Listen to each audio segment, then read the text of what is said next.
Selamat sore teman-teman semua, kembali lagi di channel Dosen PAUD, channel pendidikan anak usia dini. Teman-teman, pernah nggak merasakan sesuatu yang di situ antara iya dan tidak? Jadi sebuah kebimbangan yang muncul ketika kita menjadi orang tua, merasakan atau pernah melakukan membentak anak atau pernah menggunakan bahasa kasar kepada anak. Setelah kita membentak anak, ternyata beberapa menit kemudian, 10 menit kemudian, 20 menit kemudian, kita merasa menyesal. Kita merasa iba kepada anak. Kita merasa kasihan. Atau bahkan selain membentak, ternyata kita juga main tangan. Pernah enggak Bunda merasakan? Nah, hari ini saya akan membahas tentang cara menegur anak yang baik. Sebagai seorang yang memiliki anak atau sebagai orang tua, kadang kita dituntut untuk menjadi pribadi yang over positif. Dituntut untuk menjadi pribadi yang maksimal baiknya. Sedangkan sebenarnya kita sebagai orang tua juga memiliki beberapa kekurangan yang di situ entah kurang untuk diri kita sendiri atau kurang untuk anak kita. Nah, sebagai pribadi yang dituntut menjadi orang tua yang over bagus, yang selalu bagus, yang banget harus positif, maka kita sebaiknya menghindari kata-kata yang di situ mengarah pada menegur anak tetapi dengan cara membentak. Beberapa dari teman saya tanyai, saya pernah bertanya kepada mereka dan 99% mengatakan bahwa setiap hari atau hampir setiap hari mereka membentak anak, dan dalam satu hari itu tidak hanya 1 atau 2 kali, tetapi lebih banyak dari itu. Ternyata Bunda, beberapa studi mengatakan bahwa ketika kita membentak anak justru akan menghilangkan sikap positif anak dan menimbulkan sikap negatif dari anak tersebut. Kenapa demikian? Karena membentak anak atau intonasi tinggi yang kita gunakan itu adalah kalimat atau hal negatif yang kita miliki dan kita tunjukkan kepada anak kita. Karena anak adalah pribadi yang the absorbent of mind, katanya Maria Montessori, bahwa anak adalah pribadi yang mudah menyerap dari apa yang mereka lihat, pribadi atau peniru ulung dari apa yang mereka tahu. Maka yang kita lakukan membentak justru di kemudian hari akan menjadikan anak kita pembentak juga. Jadi ibu membentak, anak membentak. Mau jadi apa keluarga kita nanti? Nah, hari ini saya akan membagikan tips tentang bagaimana cara kita untuk mengontrol diri sebagai orang tua untuk menegur anak dengan baik. Jadi, selain meneriaki anak, ternyata ada 5 cara yang bisa kita gunakan untuk menegur anak dengan baik. Yang pertama, yaitu dengan mengganti teriakan kita atau mengganti kalimat membentak kita dengan satu sentuhan tepukan kecil. Kenapa ini berbau fisik? Tepukan kecil itu bukan berarti kita dengan kasar memukul anak, tapi hanya sekedar sebagai peringatan. Memberikan peringatan kepada anak akan sedikit membuat anak merasa bahwa yang mereka lakukan adalah kurang benar atau belum benar. atau sering kita bahasakan salah. Ini kalimat negatif ya. Kemudian yang kedua, kita bisa menggunakan time out. Time out itu yang bagaimana?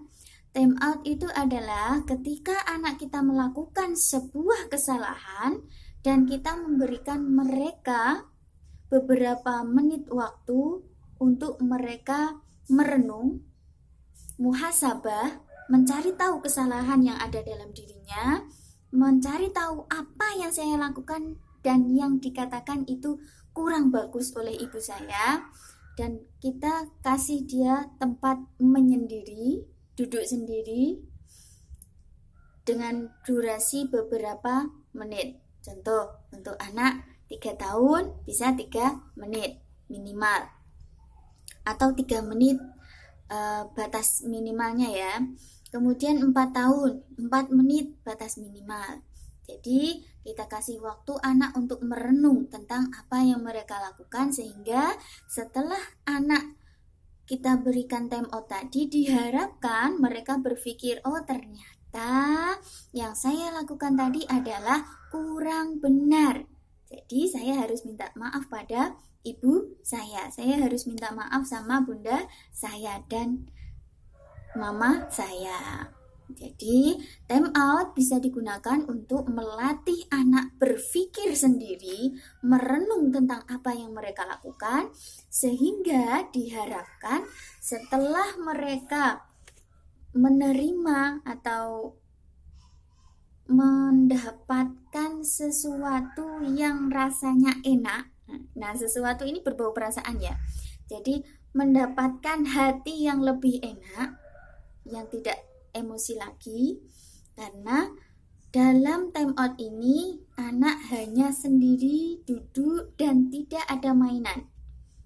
Mereka khusus diajarkan untuk merenung, berpikir tentang apa yang telah mereka lakukan. Kemudian yang ketiga bisa kita gunakan atau kita menegur anak dengan nada kasih sayang. Nada kasih sayang itu bagaimana? Nada kasih sayang contoh. Nak, sebenarnya kaki kita itu untuk apa? Kaki kita untuk jalan, Bunda. Nah, ketika kaki kita menendang sesuatu atau ketika kaki kita menendang teman kita, apakah itu benar? Nah, kita tanyakan. Pasti anak akan menjawab itu tidak benar karena kaki untuk berjalan. Nah, kalimat teguran yang baik ini, yang menggunakan kasih sayang ini, akan justru lebih bisa masuk ke dalam jiwa anak sehingga besoknya tidak akan diulangi lagi. Daripada kita membentak anak, kakak, tidak boleh menendang temannya, kasihan, nanti sakit. Kakak ngapain sih ke temannya kok ditendang? Nah, dan yang lain sebagainya.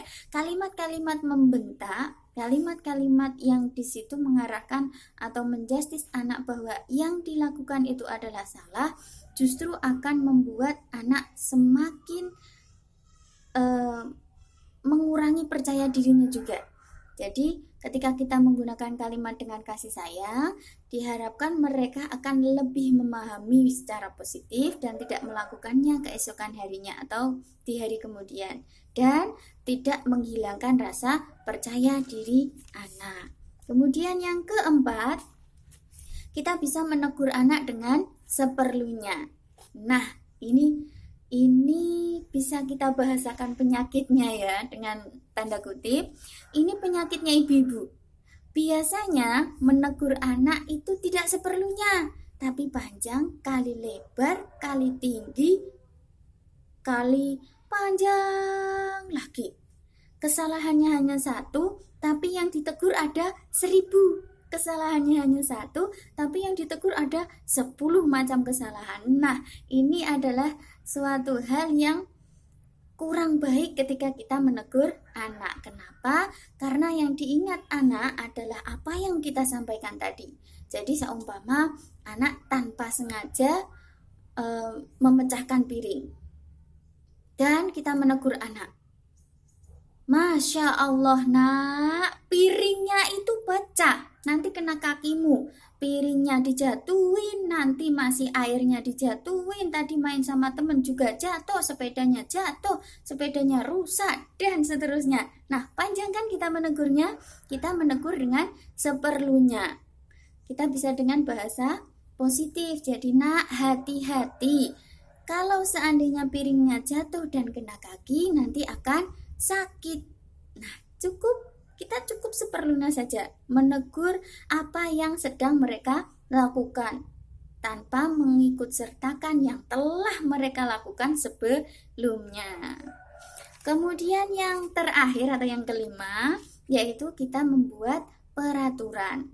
Peraturan yang seperti apa? Untuk anak usia dini, usia 0 sampai 3 tahun, mungkin peraturan itu belum benar-benar berlaku. Tapi untuk anak usia 3 ke atas, 3 sampai 6 tahun, kita bisa mulai memberikan pembelajaran tentang peraturan yang bisa kita gunakan untuk mendisiplinkan anak dalam beberapa kegiatannya di rumah. Contoh, peraturan yang pertama, setelah makan, maka kita akan merapikan piring yang telah kita gunakan untuk makan dan membersihkan tempat yang kita gunakan untuk makan. Seandainya kita lupa melakukannya, maka nanti kita akan menyanyi seumpama. Maka nanti kita akan menulis huruf A, B, C sampai dengan Z. Nah, jadi peraturan-peraturan ini ternyata penting digunakan di rumah untuk apa? Untuk melatih kedisiplinan anak dan untuk melatih kemandirian anak dan sifat tanggung jawabnya tentunya. Oke, jadi itu tadi bagaimana menghilangkan kalimat membentak atau menggunakan kalimat dengan nada tinggi kepada anak itu sangat tidak disarankan. Jadi demikian, semoga bermanfaat Bunda, dan mari kita menjadi orang tua yang berpribadi positif sehingga kita menjadi teladan anak kita dan menjadi anak yang positif di masa depan. Terima kasih. Tetap di channel Dosen PAUD, channel pendidikan anak usia dini.